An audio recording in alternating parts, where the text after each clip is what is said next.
right, we're talking about TEM still, so this is the second lecture on the subject of transmission electron microscopy.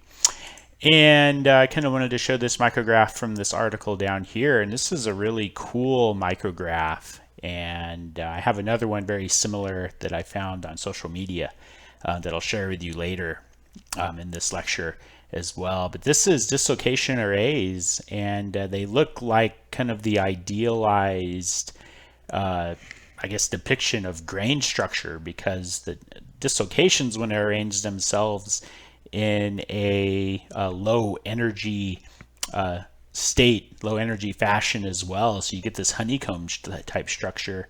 I'm thinking this is two grains because I haven't looked at this article in a long time, so I've kind of forgotten, but this is kind of a double diffraction pattern here. And so we're seeing a diffraction pattern, I believe, from this grain and this grain. There's also some faults somewhere in there with the, kind of these doublet. And so very interesting. Have a look at this article if you want to learn more about it, but very beautiful, very nice imaging. Again, combining real space and reciprocal space to kind of figure out what's going on. I'm not doing a very good job interpreting this other than showing you that there's these really cool dislocation cells, this kind of array of dislocations that are kind of showing up, and a really cool honeycomb structure. If again, just kind of reminding you all what the TEM kind of looks like, it's basically just a big projector. A TEM specimen can almost be thought of as a slide, like for a slide projector, and the specimen goes in here in this little purple thing for the sample holder. The beam shines through it and then projects down onto a phosphorescent screen. Some systems go straight to a digital imaging system. The one we have in metallurgy goes to the phosphorescent screen. When you want to take a digital image, the phosphorescent screen moves up and then it hits a CCD. And so it's pretty much a projector. You have your transmitted beam and your diffracted beam. What we're going to talk about a lot today, and it's going to be kind of a short lecture, is sources of contrast. So it's kind of three main sources of contrast we're going to talk about. Mass thickness, so it's pretty a simple source of contrast. The thicker the sample, the less electrons can pass through it. Sometimes you also get this fringing effect, and that actually allows you to calculate the thickness of the specimen, so we'll see an example of that. Diffraction / lattice defect. If you read the book, it goes into a pretty decent solid state discussion. I'm going to insert kind of an older lecture on electron diffraction, and you get another variant of Bragg's law when you do that. And so there's kind of three flavors of Bragg's law that we talk about in this class. So the first one's obviously lambda equals 2d sine theta. We're going to see a second flavor of Bragg's law, and then we'll see kind of a third flavor of Bragg's law as well. And then bend contours. If your specimen is bent, you'll get contours, streaky lines on your micrograph as well. So kind of three main sources of contrast we're going to talk about today. Mass thickness, and so I don't know why I bothered putting an animation here, I'm sorry.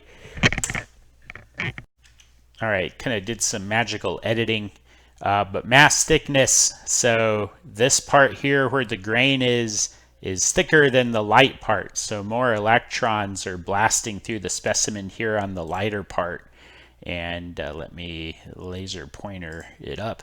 The thing I was kind of saying here, note the fringes at the edge of the dark grain are these fringes here. So 1, 2 fringes here, 1, 2, kind of 2 fringes here. So it's pretty uniform in that grain. This is a pretty small recrystallized grain actually, and we can tell that because we know what happened to it. Again, this is from the hypervelocity impact craters I was showing before, and you kind of see these kind of ringy patterny. This is dynamic recrystallization, DRX as it's sometimes abbreviated as. Diffraction / lattice defects.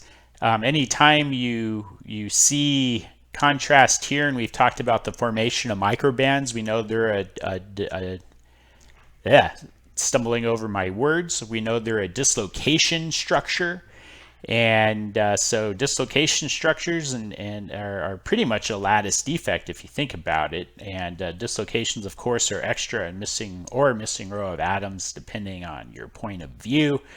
We have them all kind of grouping together to form this microband structure, and we see it reflected on the diffraction pattern here. So this is an example of diffraction contrast. I think now would be a good time to go into an explanation on electron diffraction. So we'll go into how electron diffraction occurs. Alrighty, so we're going to talk a little bit about electron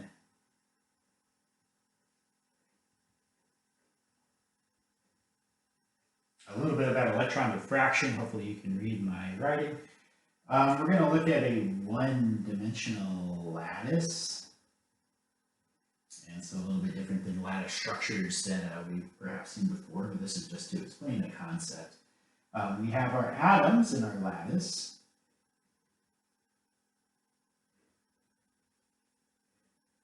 Expertly shaded. And kind of going into this X direction. They're separated by our lattice parameter A, which is kind of a common concept. Diffraction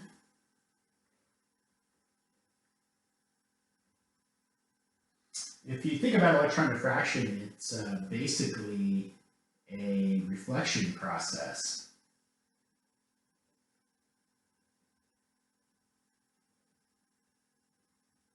You think about it. And we can kind of take a look at some electrons traveling through this 1D lattice. So since we're talking about a reflection process and even the word diffraction itself, we're talking about the electron behaving as a wave.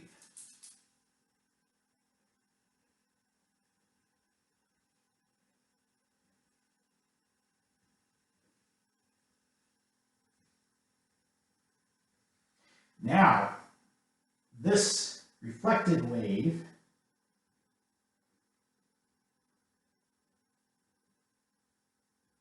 is called the K vector.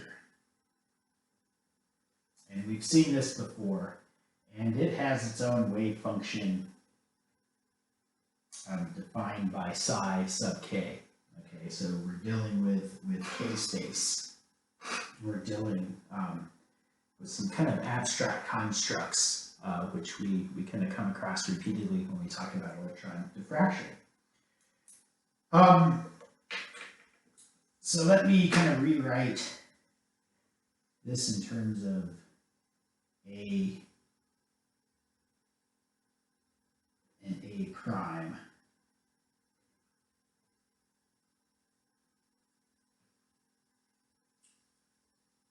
And so we'll do A, B, C. And then we have some situations where the wave will kind of keep going, and then we'll have a situation where the wave will bounce back. So we'll have a spot where, let me just kind of draw, hopefully it doesn't be too confusing.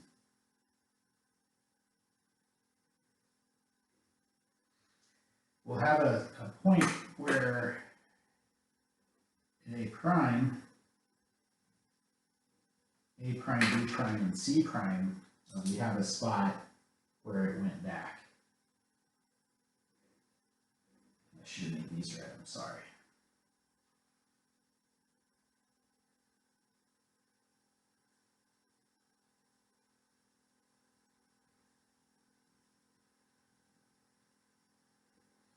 And if you've ever seen me derive Bragg's law, I go through several derivations of Bragg's law, and which is n lambda equals 2d sine theta, or lambda equals sine theta. And you watch me struggle with my camera. Hopefully this doesn't become too annoying to you all. We always talk about path difference, okay? And so when we have these reflections, we're getting constructive interference.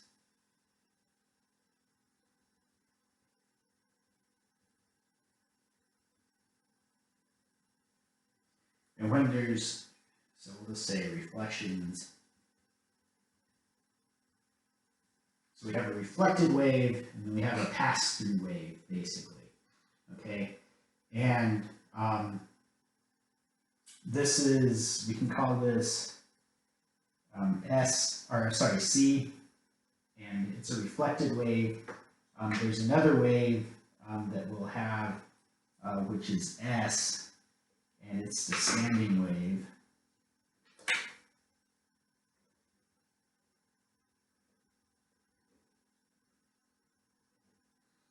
Just kind of passes through.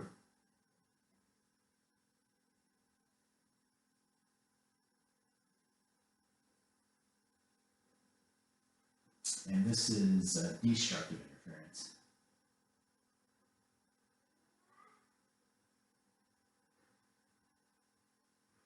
So kind of went off the paper there, destructive interference. So this, I should have done this. This bounce back wave now has a path difference. And we always say the path difference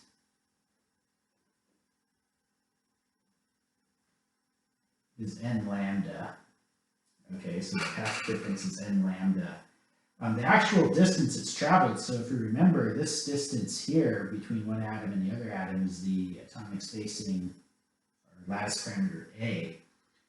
So this bounce back wave, it's gone from here to here, bounce back. So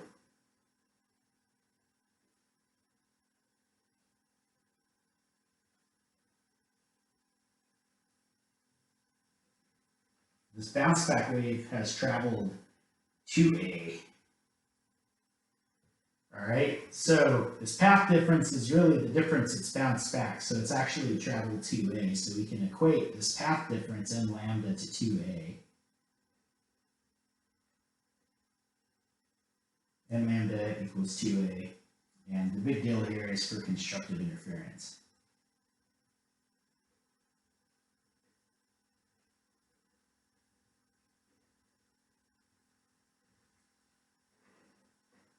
Okay, so this is kind of an equation of familiar form.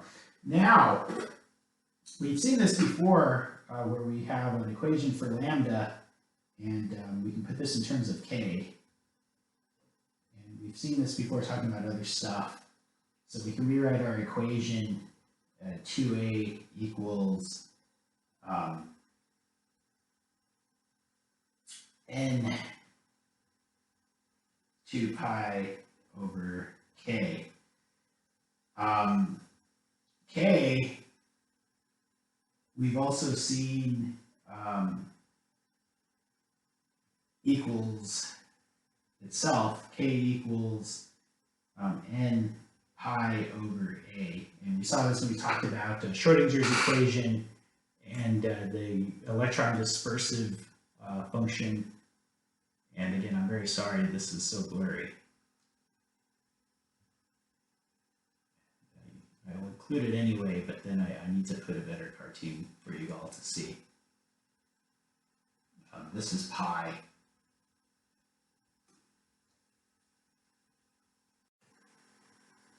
I adjusted my camera a little bit, so hopefully this isn't so horrible. And again, I do apologize for the poor kind of video quality when I do this stuff on paper, but I deal with what I have. If you have any questions, always reach out. And anyway, let's kind of try to move on. Again, I'm sorry this is not the best. And if you remember, so this is k n pi over a. I'll try to make it look more like pi so you can see it. K equals n pi over a. where n equals 1, 2, 3. We've seen this before in terms of energy levels and that kind of thing. We know that the kinetic energy equals to h bar k squared over 2m e. This is mass of the electron. So we've kind of seen this before. That's where some of this stuff was kind of seen. And we had n in there somewhere when we talked about ground state and that kind of thing. So kind of moving on just a little bit. All right, so we're, excuse me, situated here. Bad camera. Okay, we're familiar with Bragg's law.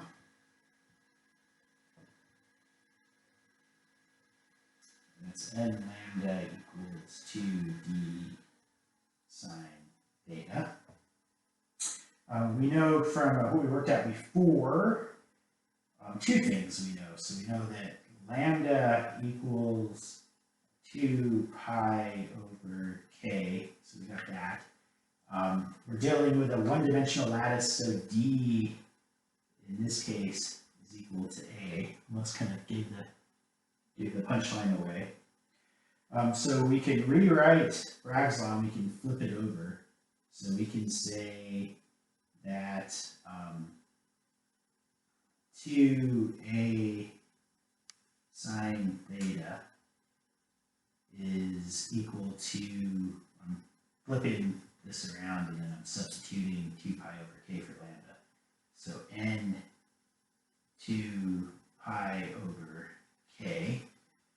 So we can kind of get to a new form of Bragg's law.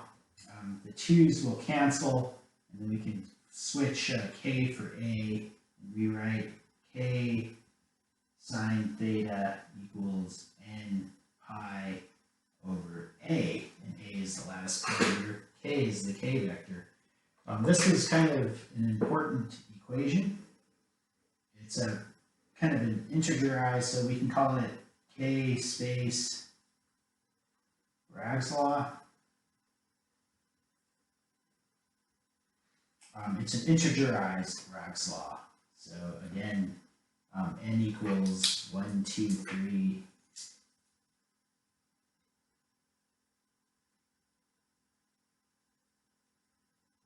etc. So it's an integer.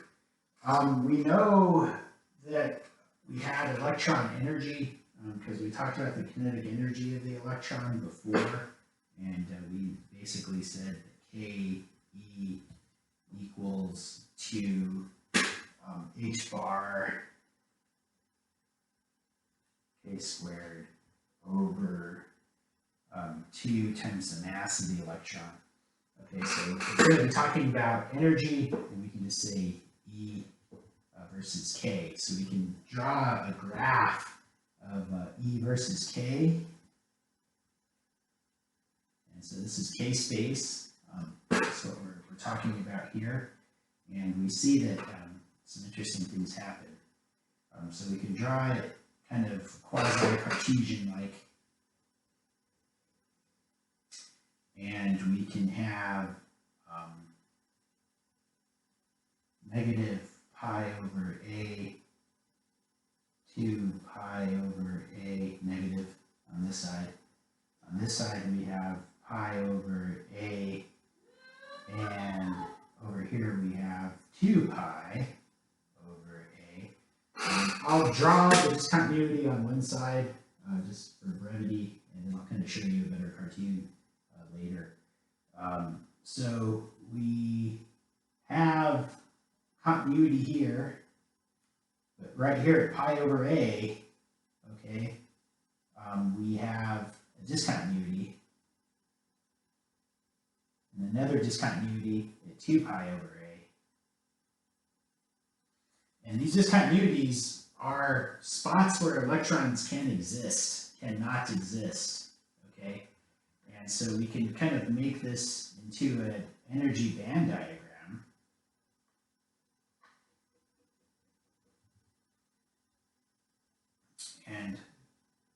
these discontinuities, again, are spots where electrons cannot exist. And remember now, we're talking about electron diffraction. We're talking about electron diffraction in metals. And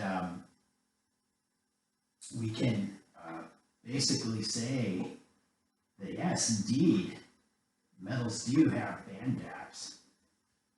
And so these band gaps, these are band gaps. And the band gaps are where the diffraction condition is met.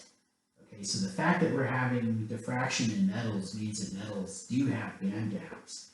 Now the story doesn't necessarily end there, and we're going to talk about things in terms of 2 dimensions. But the first thing I want to talk about is the spots where electrons can exist are called Brillouin zones.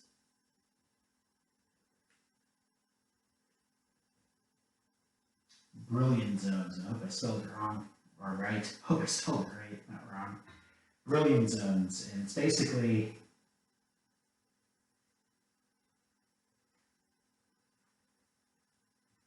places where electrons can be. And so here, I should have drawn it more symmetric, but basically, I only drew it on one side. I'm sorry, but I'll show you a better cartoon. The first Brillouin zone is from negative pi over a to a.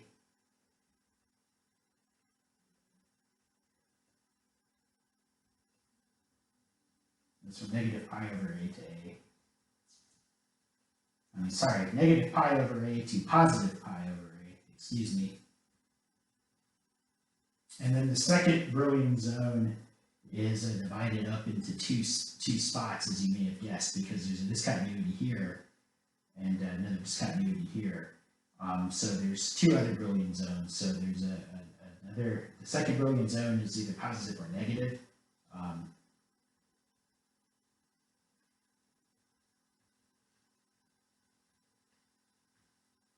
And so there's 2 of them. So pi over a to 2 pi over a, and on the negative Cartesian coordinate, negative pi over a to negative 2 pi over a. So first and second Brillouin zones. And again, the Brillouin zones are places where the electrons can be. At pi over a and at 2 pi over a on either side of our little graph here, well, we have spots where electrons can exist, and those are essentially band gaps, and they're band gaps in metals. And let's kind of lead into kind of the next kind of magic that kind of happens here in metals. And I'm going to kind of draw a 2D Miller indice this time. See if I can do it well. Oops, I did it wrong. I'll make it real small since I skipped. Probably too small for my poor camera. Drawing dots, very cathartic. Hopefully you don't hear the singing in the background. All right, so this dimension here on this side, this is A, so we have A, and then we have this dimension here, and we've seen this before. We see this before talking about lattice structures. This distance is going to be A over square root of 2, okay? So we have kind of 2 distances. So we have this kind of vertical horizontal distance. I'll draw it again here. A, so we have vertical horizontal distance A, then we have this diagonal, which is A over the square root of 2. And if we look at 2D Miller indices,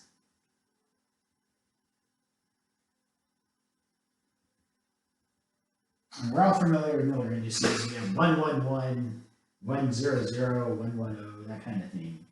We're dealing with 2D Miller indices right now, and it is 1 and 0. We have 0 and 1 are what we care about, and then we have one other one, which would be the equivalent of 1, 1, 1 in 3D, 1, 1. And it's kind of interesting. So we have different k vectors, we have different diffraction vectors associated with these Miller indices. So each has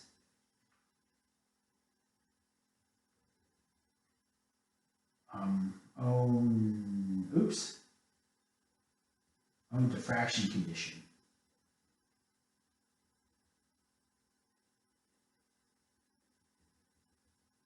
And we see this in the XRD all the time in 3 dimensions, right? So we know where peaks lie. 111 is generally an early peak on the spectra. So kind of try to imagine that. So we have different k vectors associated with each one. So we can denote this guy, k vector 1, and this one will be for 1, 0. And this is diffracts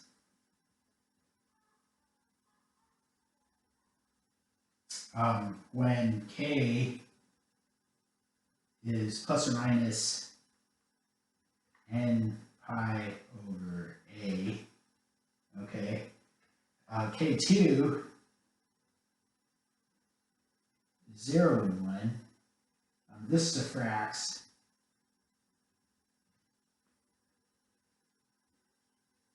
when k is equal to plus or minus n pi over a, which makes sense because 1, 0 and 0, 1 are these two guys, okay?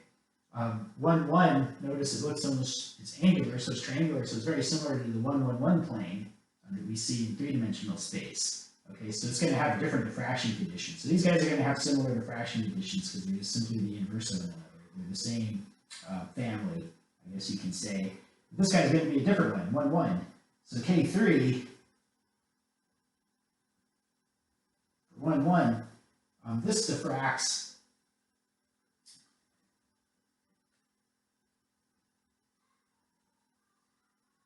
when k is plus or minus n pi a over square root of 2.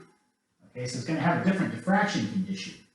Okay, so this is very important now. So now we have a case in these materials where we're having different diffraction conditions. Okay, we're looking at it in 2D just because it's a little bit simpler to explain it this way. But let's kind of take a look. So K1 and K2 are the same, and let's take a kind of a truncated look at this E versus K space graph. So we have n pi over alpha. We'll just do 1. N pi over alpha equals 1. And or n equals 1. My brain's getting away from me. And we can kind of draw, I'm drawing it not really how it looks, but that's okay. And oh look, okay. We have a band gap. I'm going to try to draw, here, I'll draw it below it. I can mess up a little bit. Let's draw K3.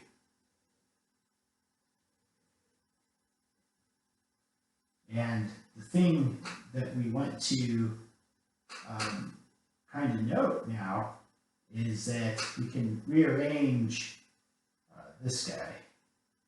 So this is square root of 2 pi over a. Okay, so it's a bigger value. Okay, so we actually have more space where the electrons can apply. Okay, so your Brillouin zone is actually bigger in this K3, right? So instead of going from negative pi over a to pi over a, we're going from negative square root of 2 times pi over a to negative square root of 2 times pi over a, so it's slightly bigger. Okay, so this Brillouin zone is actually a bigger zone, so this means that this gap is smaller. And so I'll try to draw it smaller.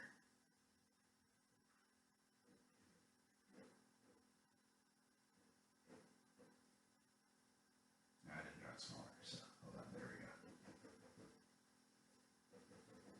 we go. Okay, so the Brillouin zone is bigger, so the gap is smaller. So bigger Brillouin zone, we'll call it BZ.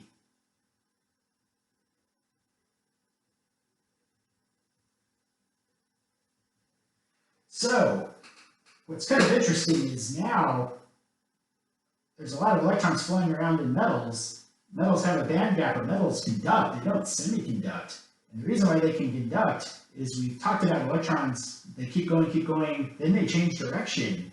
Okay, so here, if you imagine the electron flowing through a lattice, that electron is going to change direction, and it's going to encounter a space with a smaller band gap. What we also find is that the band gaps overlap. Okay, so they have basically no net band gap. So let's just say this band gap down here, and I'm kind of drawing it, is the K3, and this band gap here is the, how many did I put? I put kind of 2. The K1.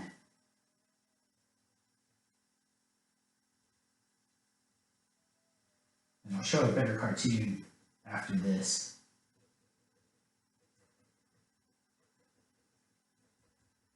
So the K3 and actually, yeah, this is the K3, this is the K1. K1 directions basically overlap. So the electron's going to go through, it's going to hit this band gap, but the electron's going to inevitably change direction because it'll hit a phonon or something, bounce around, go somewhere else. It's going to come to another place where this band gap is overlapped with this band gap, so it has no net band gaps, okay? Our net band gap of 0. So net band gap of 0. Hopefully you can read my poor writing of.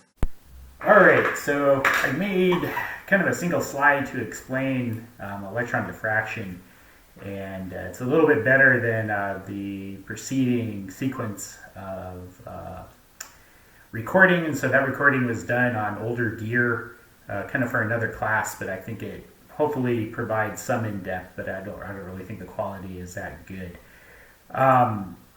So let me try to get my laser pointer. There we go. All right, so kind of recapping what was in the last video with a little bit less detail. You have kind of this row of atoms, and it's not a three-dimensional lattice. I guess it's kind of a one-dimensional lattice if you think about it. And so these atoms are separated by distance a, so this is analogous to interplanar spacing. So you have your electron coming, right? And your electron is coming in the form of the k vector, so we're talking about in terms of k space again. We've seen this in terms of reciprocal space, and I don't have my little squiggly line here, but k in terms of a wave vector, and I know early on in this class we said k equals 1 over lambda. When we kind of talk about it as a wave vector now, the wave has periodicity, okay? And so we add in this 2 pi, so k equals 2 pi over lambda in this description, okay? So it's a little bit different than what we talked about before. I'm just kind of putting it out there to show that there's different flavors of Bragg's law. That's what we're going to get to. And I already kind of showed the punchline. I meant to kind of animate it, but that's okay. So we have our wave coming through. 2 things are going to happen. It's either going to bounce back, so it's going to go from here to here, bounce back, or it's going to go on. And so where I have this little asterisk is a bounce back event where it goes on with this not asterisk event. So when the wave hits an atom and bounces back, it's constructive interference. So that's where you're going to get diffraction. So when it's reflecting, that's where we kind of use these terminologies, reflecting, bouncing back kind of thing. The path difference between this bounced back electron, if you will, and the electron that passed through is some integer of the wavelength. And so Bragg's law language, we say there's a path difference that's related to some integral of the wavelength. We're seeing that again. There's actually a distance now that we have. So this bounce back wave has actually traveled 2a. So it's going to go here, bounce back, and go all the way back. So now it's 2a. Again, k vector is 2 pi over lambda. We can rearrange that and say lambda equals 2 pi over k. We know our path difference n lambda is now equal to 2a. If we look at Bragg's law, we can say n lambda equals 2d sine theta, so we already know that. So we can rewrite Bragg's law in terms of what we have up here. Since we're not dealing with a 3-dimensional lattice, we're dealing with only a 1-dimensional lattice. D is equal to a. So 2a sine theta equals n 2 pi over k. Okay, so we've integerized some of this stuff. Okay, so we rearranged it. Anywho, k sine theta now equals n pi over a. Okay, so this is another form of Bragg's law. And so kind of combine this with the maybe lower quality description I've given you, and hopefully it becomes clear. Again, if you have any questions, let me know. Thank you. All right, so you've seen how electron diffraction occurs kind of from a solid state point of view.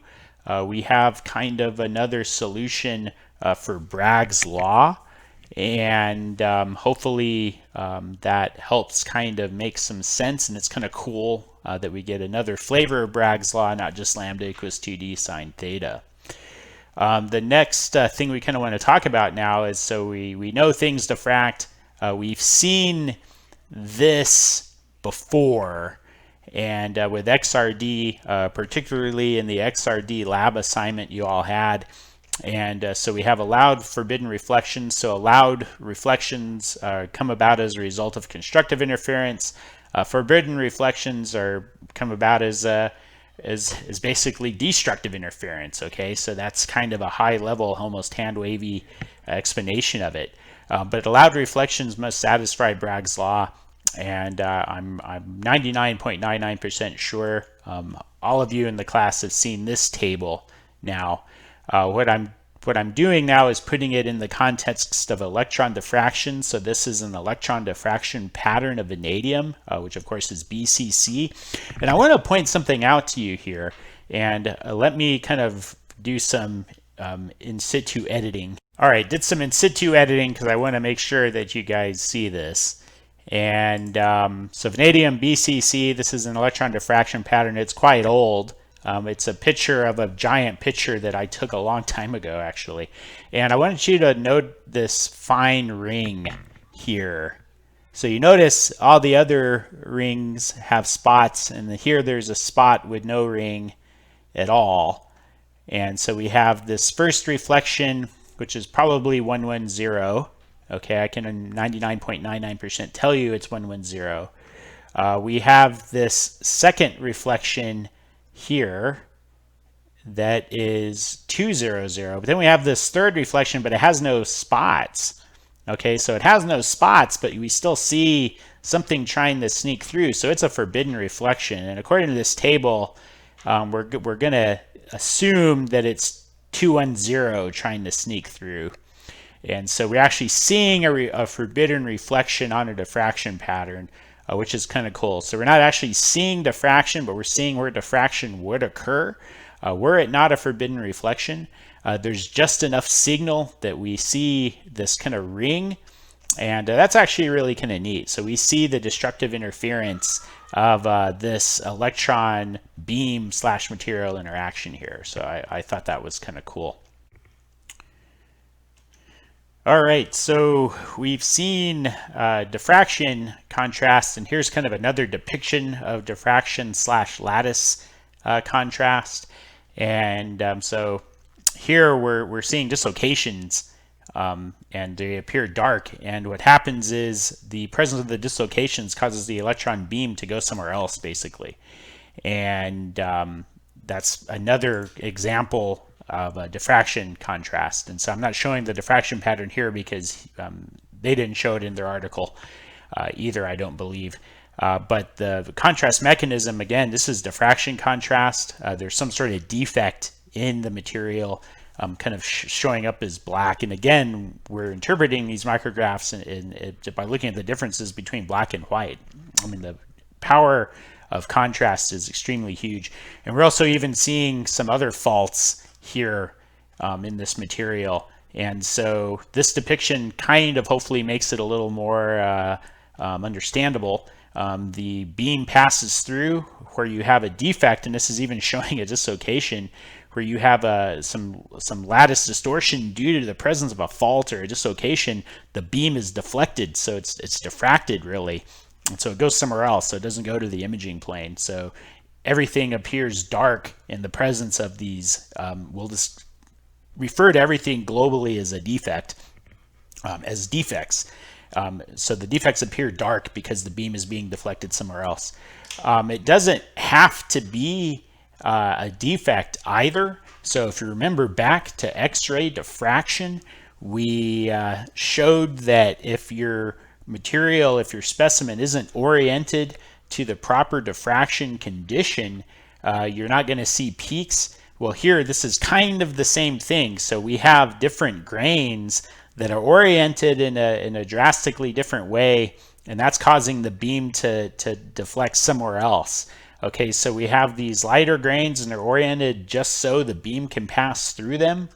And it's a different than thickness contrast, and we'll get to that in a little bit. The beam is deflected elsewhere. We know it's polycrystalline. We know that we're getting some sort of signal because we're seeing this beautiful diffraction pattern. So this is diffraction-related contrast. If I were to go over to one of these other spots and image off of that, the contrast would reverse, basically. So this would be a dark-field image versus a bright-field image. And we'll see another depiction of Brightfield and Darkfield in a bit. Bend contours. So if your specimen is bent, has a wrinkle in it, if you will, you'll see some diffraction. This is my painstakingly drawn PowerPoint depiction of bend contours. It's kind of true to life. Okay, they're not very well defined, and that's how you can kind of tell the difference between a bend contour and a mass thickness contour. And here's an example. It almost looks like a shadow. They're not very well defined contours. And this is another kind of depiction. So you have your specimen bent, so there's lattice distortion actually because your specimen's bent, so the beam's deflecting elsewhere. The resultant image doesn't have very good definition where these contours are forming. So that's a bend contour. The next subject we'll talk about is extinction distance. And extinction distance will allow you, or the concept of extinction distance really allows you to figure out the thickness of your specimen. And the way I like to make an analogy for extinction distance is you're driving down a dark highway and your headlights are on, and you can kind of see where the beam of light coming off your headlights ends. And that depends on, the air conditions, how much humidity is in the air that night, if there's dust or something in the air. And that is my analogy for extinction distance. And so different materials have different extinction distances. Different orientations will have a different extinction distance, and it also depends on your accelerating voltage. And there are some tables, and I'll post the tables on Blackboard that help with doing extinction distance problems. And we're going to work this one out right now with copper. So we're using an older TEM, so 200 kilovolt potential, and we're assuming that our specimen's oriented 111 zone axis, and we'll get to zone axis a little bit later, but it's oriented in the 111 direction is what this really means. And there's this equation, very simple equation, and let me bring up the pointer. It's thickness T, N is the number of fringes, and this Greek letter, I think it's eta, is basically the extinction distance for a given condition, and it's on a table. And I'll post that table on Blackboard. We'll see it worked out very shortly, and then you'll have hopefully a better understanding of how we use extinction distance. And again, different for different materials, accelerating voltages, and orientations. All right, so we're taking a look at this problem here. I think I may have actually skewed the image a little bit. The diffraction pattern looks a little funny. But that's okay for the purposes of this exercise. So we want to know the thickness of this specimen. And it's very, very important to specify where you do some of this stuff. And so I'm going to look in this region here because I'm not quite sure about this region here. This region here, I definitely see 2 fringes. And so I'm going to use those 2 fringes, and I also see 2 fringes here on the other side, and I'm 99.99% sure that there's 2 fringes here. Here I'm not quite sure. I could debate, maybe this is 1 fringe and maybe this kind of counts as another fringe, but I'm not too sure about that. But this one to me is more definite. So if you're doing this kind of stuff, sometimes it helps to say where you're making the measurement. So if you're writing a paper or something, you know, you can alter your micrograph with much better than I have done with my hand drawing. You can use a shape or something in PowerPoint or some other graphical software. So we have some information. So we're 111 orientation here. So we're oriented in the 111 direction.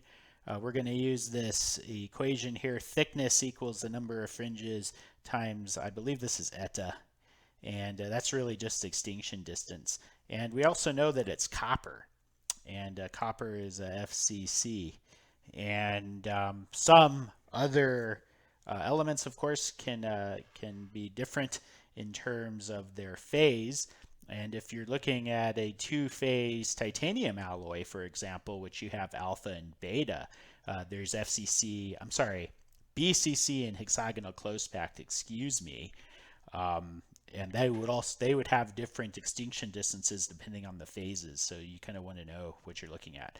But right now, again, kind of a reminder, I'm going to use this region here, has 2 fringes. And we have other bits of information.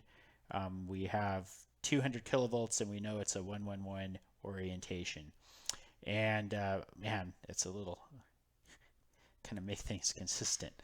So we're in it 111, and what we have here, and I'll post this table on Blackboard if I haven't already, is table of dynamic extinction distances, and it tells you it's in angstrom, so we're going to get units out of this. This is for some FCC materials, and I have tables for other materials as well, and I need to kind of look for them. But again, it's this nice epsilon symbol. So it's the extinction distance in angstroms. When we plug our information in to this simple equation, we're going to end up with angstroms as our units. So that makes some sense because we're looking for thickness. And I love how it's just generic stainless steel. That's lovely. So we have aluminum. I believe this is gamma iron, Inconel, straight up nickel, and copper. So here's copper. Here's what we want. And this is the accelerating voltage, so 200 kilovolts. And I know that because accelerating potential in kilovolts. I'm kind of making a big deal out of reading off of a table, and maybe I shouldn't. But anyway, 111 is the first column here. Oops, excuse me. 111 is the first column here. And so I get, oh, come on now. Watching me struggle with my tablet. 306. Let me use the highlighter. I get 306.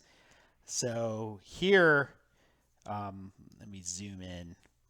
So T equals N, which is 2. We counted 2 fringes over here, times 306 angstroms. And T equals 612 angstroms. Very thin specimen. So again, hopefully this is helpful. It's basically just reading off a table and plugging and chugging. So 306, just double checking I did it right, 111 orientation, and we're good to go. So hopefully this is informative to you and helps you in your future TEM endeavors. Brightfield and Darkfield. So back here, we've seen, passing through bright. It looks dark where it's dark, but it'll make a beam on the diffraction pattern space, if you will, diffraction pattern plane. So you can image off of that diffraction pattern plane. So the bright field uses a transmitted beam to form the image. The dark field uses a diffracted beam to form the image. What I have, this was off Instagram. This is a really nice image, actually. And I found it quite recently on Instagram. It's another depiction of dislocation arrays. They have a slightly different geometry. They're on grain boundaries. I don't remember the material. I'm going to guess it's aluminum because there's these pretty large precipitates. I'm just guessing. And it's from these guys, this organization puts up a lot of nice stuff. But this is Brightfield, and this is actually Darkfield, and this is high angle annular Darkfield. And this terminology is actually more used for STEM. And so scanning transmission electron microscopy. So we're not going to see a diffraction pattern here because the beam is rastering. So it's a mode that we see on some SEMs, and also some TEMs can have STEM mode as well. And I should probably talk a little bit more about that at a later date. But you still have a bright field image and a dark field image even on STEM because the signal goes somewhere else. And if you look, dark field is pretty much the inverse of bright field. And so all the electrons that were deflected by your defect in some way go to the dark field plane. You have to use either an aperture, or perhaps you have a detector if it's a diode based system that lives on the dark field plane, and you can image in dark field basically. So if you notice, it's the inverse. Very beautiful. These are dislocations all along the grain boundaries basically here. It's really kind of neat. This is kind of cool here. I always love looking at this stuff. It's really interesting how there's always a sense of order to how this stuff kind of comes together. Looking at the aperture systems, this is for a TEM. This is out of the Brandon and Kaplan book. You put in your selected area, you put in your selected area aperture here. So this is the dark field setup, and this is the bright field setup. And I don't necessarily like this schematic. I'll show you one I like somewhat better from Hitachi. But the diffracted beam is living elsewhere. You can only see it if you're putting in an aperture. And this schematic doesn't allow me to understand it all that well, you know, and you take out the objective aperture according to this one, and you put in a selected area aperture, or you use a larger objective aperture to see diffraction patterns, and then you see your spots. I like this depiction a little bit better than the Brandon and Kaplan image. This one came from Hitachi, and so you have your specimen. This is showing that your diffracted beam is going somewhere else, and you move your aperture basically. And this is almost a little incorrect because you have to put in a selected area aperture to see the diffraction pattern. So I'm bothered a little bit that I can't find a good schematic to show you all how this actually works. But this is, in my brain, a little bit more correct. If you combine the two schematics, I hate to tell you this, but if you combine the two schematics in the one schematic, it's more like real life. So here, this is showing that imagine you have a diffraction spot off the axis of your transmitted beam.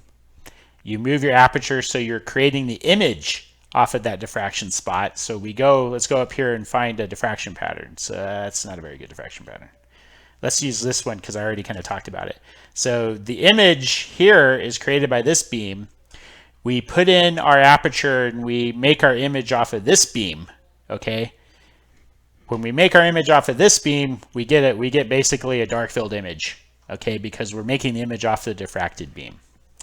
And that's more like this. So you're making your image, you've moved your aperture over to where the diffraction spot is, and then you're imaging off of that.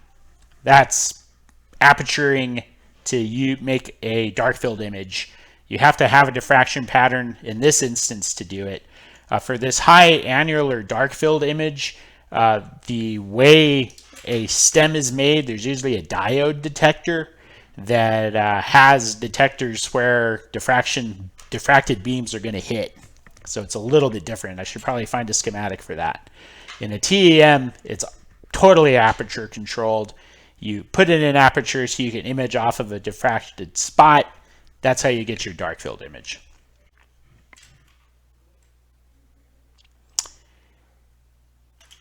All right, so this seems like a good place to stop. We'll pick up a little bit more on diffraction patterns and indexing diffraction patterns in the next lecture. Hopefully you have a bit more understanding of sources of contrast, and I hope this has been informative to you. So thank you all for your time. Oh my. It's the end of the lecture. If you have any questions, you can email me at drobertson@utep.edu.